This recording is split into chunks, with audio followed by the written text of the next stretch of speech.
My male nearly adult, older brother, 26, passed away 3 weeks ago. It was devastating for the entire family, though he was low contact with us for disagreements. His girlfriend was devastated the most. She didn't eat or take a shower for an entire week. My parents took her in last week because she could no longer afford the rent for the apartment she shared with my brother.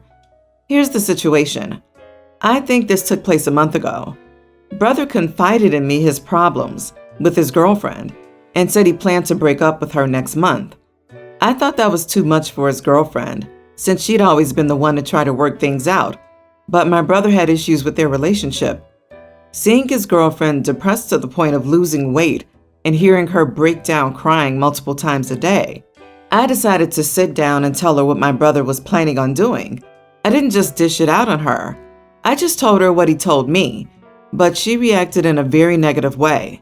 She had a breakdown, crying and screaming at me. My parents came rushing, asking what was happening, and I told them after my brother's girlfriend rushed upstairs. My parents scolded me, saying I should never have said this to her, seeing how bereaved and struggling she was. I explained that I felt bad for her and didn't think it was fair for me to hide this important truth from her. They told me I had no right and this was not good timing, and also said that I just made it worse and tainted my brother's memory for her and confused her even more. I got punished harshly, but my friends agreed I did the right thing, since my brother's girlfriend's situation is just tragic and she needed this piece of info, and I was right and considerate to give it to her. I really think I just let her know this because I felt guilty for hiding the truth from her, but I might be the idiot for what I did. Don't cry. I know your boyfriend just died, but he was going to leave you anyway, so you don't have to be sad because you're alone regardless. Empathy 100. You are the idiot, OP. What good is that information to her? It was only going to hurt her more. She has a right to mourn for him. They were still together. I thought it would be OP telling his brother he wanted to propose or something. The second I read it was about a breakup, I was shocked at how insensitive that is. OP sounds cold and heartless, like, don't cry. My brother was going to break up with you anyway. Why was she so mad? I was telling her what my brother said. OP was lucky they didn't get smacked. Whoa, you truly did that to her because you wanted to relieve yourself from guilt and blame? You are the idiot. I can't imagine how horrible that made her feel. And to be honest, you don't know if he was just complaining to you or if he had really planned to do it. You were not hiding the truth from her, and telling her this was probably the cruelest thing you could have done to her. The friends who agree with you are also idiots. You two have zero emotional intelligence. I think it's no idiots here. I think OP's probably young and dumb and didn't intend to be malicious. He's grieving his brother too. He probably thought, hey, maybe if I tell her my brother wasn't good for her and their relationship was doomed, she'll stop grieving and get over it. Obviously, he miscalculated, and he should have seen that coming, but he's only 17, and it doesn't sound like he was trying to hurt her in the post. I think OP's just immature and inexperienced. He's just a kid. Not the idiot. I understand your thinking here. Girlfriend is wasting away with grief over a man who planned to ditch her after Christmas. She feels confused and angry for being so grief-struck over what she thought she lost, but it will help her get over her grief and move forward now that she knows they had no future together and he'd already checked out of the relationship. Literally, she will be able to process her grief as a breakup rather than fantasizing about a future that would have never happened anyway. Your parents are upset with you because your brother will no longer be the angel in his girlfriend's eyes, and your parents need him to be loved and missed because they've lost their child forever. In the short run, let alone the long run, you've done his girlfriend a huge service. My parents became vegetarian when I was 9, then subsequently vegan 2 years later. My little sister is 4 years younger. It's a life philosophy thing for them. Of course, we also had our own little fruit and vegetable garden for personal use. Solar panels, wear secondhand clothing, the whole shebang. I must say I do not mind vegan food, but what bothered me growing up was that my parents wanted us, me and my sister, to be vegan. I really didn't mind it in the sense that it made me feel like the odd one out. As a teen, it was an issue when I was just going out with friends or even at parties or sleepovers. my parents would pack me special food that just made me feel like I was being complicated and weird. This led to the situation where I basically did go eat burgers and such with friends and blatantly lied about it to my parents to keep the peace. My grandma knew that I wasn't super strict with it and would sometimes also give me treats. But at some point, this was found out, and my parents made a scene about it. Anyway, my sister is now a teenager and much in the same situation as me. She wants to eat meat on occasion, especially with friends. Also, with lockdown, she was basically just forced to eat my parents' food 24/7 for over a year, though she managed to get a few things in. I'm a student and return home for weekends and holidays, but I had more freedom all in all. I also work part-time. So anyway, lockdown measures are getting milder here, and restaurants opened recently. So my sister asked if we could go. I've just finished my exams, and her school year is also heading to an end. So I made it a bit of a celebratory dinner for us two. And yeah, she asked to have like a mixed grilled meat dish. And obviously I obliged because I knew what it's like to be a teen under my parents' roof. Long story short, my parents found out, and now they're angry. Extra info: they know I'm no longer vegan but disapprove. They feel sister should be vegan until 18. I disagree that sister needs to wait until she's 18. I think she's old enough to know what she wants to eat, certainly if it's inside the house. We do not bring meat into the house. They still do financially support me for my studies, but I paid for the meal with the money from my job. Am I the idiot for buying her a meat dish on her request? Not the idiot. They have no right to control what you and your sister eat and don't eat. Sure, they can educate you on veganism and whatnot, but they can't force you or demand that you follow in their footsteps. You have to want to do it. It's often so weird. I see vegans trying to force others to eat the way they do permanently. But if someone suggests thinking about how they would feel in that situation, it's suddenly super disrespectful. I'm a vegetarian, and people have tried for years to make me eat meat. So I can't understand how people who definitely know that feeling can just do the same. Not the idiot. Your sister's old enough to make choices of what to eat. Your parents can't force either of you to become vegan. If they wanted you two to be vegan, what they should have done is convince you instead of forcing you. They should have expected that forcing you would make you want to eat meat even more. I'm also concerned that they force their children to abide by a vegetarian and vegan diet practically all their lives. They were vegetarians before becoming vegan, according to OP.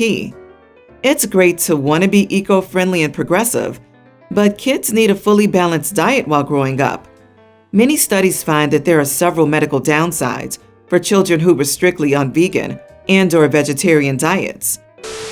We bought our new house last year. We noticed bikes and children's toys in the driveway and on the side yard when we first viewed the house. Before we signed the final documents and got the keys at our final walkthrough, we noticed kids in the driveway, coloring with sidewalk chalk and riding scooters and bikes. We introduced ourselves to the kids and asked where they lived. They pointed at the house next door.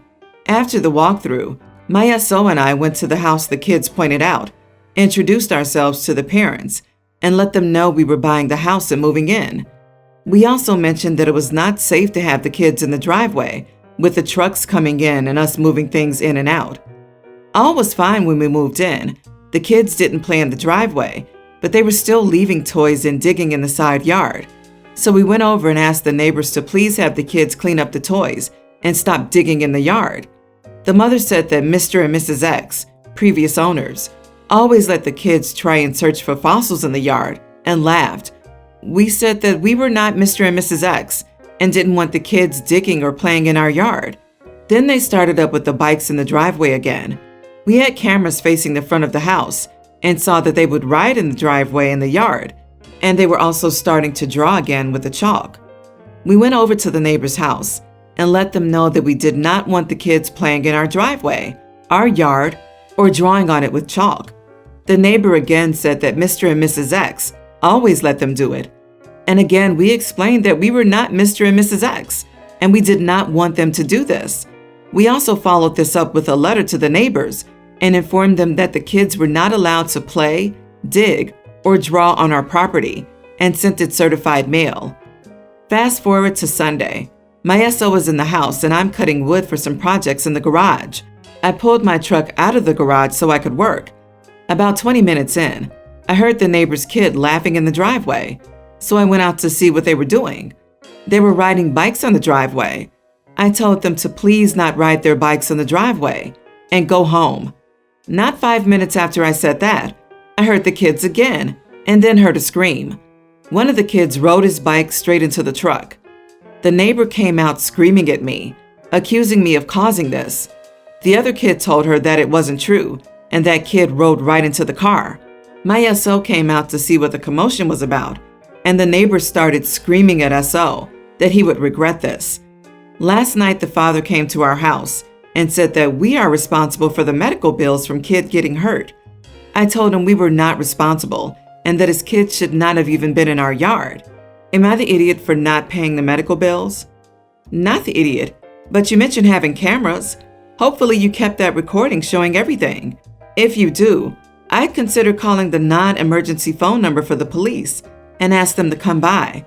Tell them about the verbal threat, show them the recording, copy the certified letter and ask him to make a report to document that they continue to trespass, etc. They won't have a leg to stand on. I wouldn't call it an accident. The kids were willfully trespassing under instruction from their parents and have caused damage to your property. That being said, good fences make good neighbors. Have you considered fencing in your yard to keep the kids out? Not the idiot. The neighbors don't know y'all, yet they continue to let their kids play in your yard because the previous owner allowed them to? I'm sorry, but that was asking for trouble, and now they got it. Y'all asked them and then told them their kids weren't welcome, and they didn't listen. So now that they face the consequences of their actions, they're upset.